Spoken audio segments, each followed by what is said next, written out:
Our next guest is a retired four-star general, Stanley McChrystal. He is also the CEO and chairman of the McChrystal Group, which helps advise Fortune 500 companies.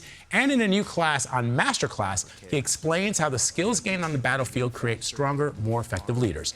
And General Stanley McChrystal joins us now. Good to see you, sir. Welcome. Hey, thanks for having me. So I want to first talk to you before we get into your MasterClass, but it would be remiss of us to not ask you about what is happening in the Middle East and this peace plan between Hamas and Israel. As someone who's dealt with terrorist groups in your career, what are your worries in the coming weeks, specifically as it relates to one of the conditions that President Trump had in his peace plan was that Hamas has to disarm, and they have not yet responded, or at least they have not confirmed that they would do that. I mean, can you even have that if Hamas is still armed? Yeah, well, I'd start with, first you have to stop the killing, and hopefully this did that at least for a period. People can't think when there's a killing around them, and so you can't move forward. I think second, you need to address the causes. Why does Hamas exist? Why do they have fertile ground to grow?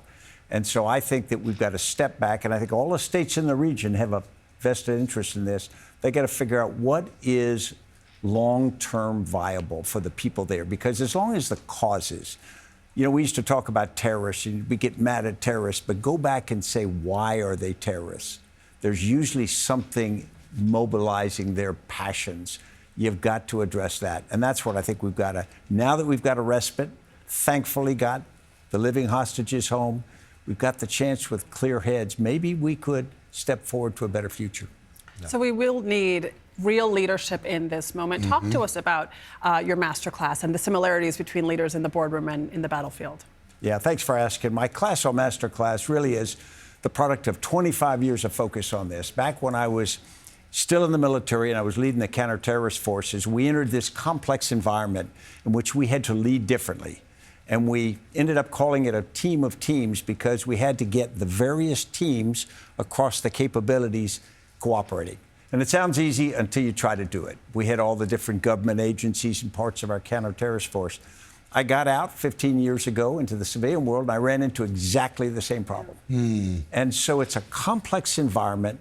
And what you need to do is create a dynamic where decisions get made closer to the point of action, which means we've got to leverage information technology not to micromanage, because right now we can watch our kids and grandkids if we want to, using technology, but we've got to leverage it to push information down to empower younger, less experienced people to make decisions faster, more effectively, close to where the client or the challenge is.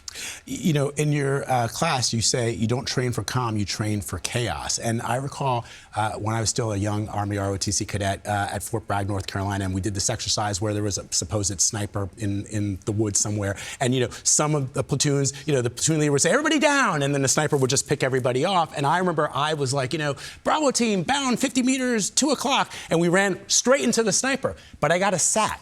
Because the cadre guy said to me, I got a satisfactory as opposed to an unsatisfactory, because the cadre guy said to me, well, at least you made a decision. Right. It wasn't necessarily the right one because you ran right straight to the sniper, but all those people who just got down were sitting ducks. How does that apply to how we think about making decisions in the boardroom? Well, absolutely. If you think about it, you have that sniper shoot in a business, a little crisis occurs. If you go up the chain of command, up 6 levels to the CEO, by the time you get there, you're giving them information. They only know what got up to them, and you're asking them to make the perfect decision.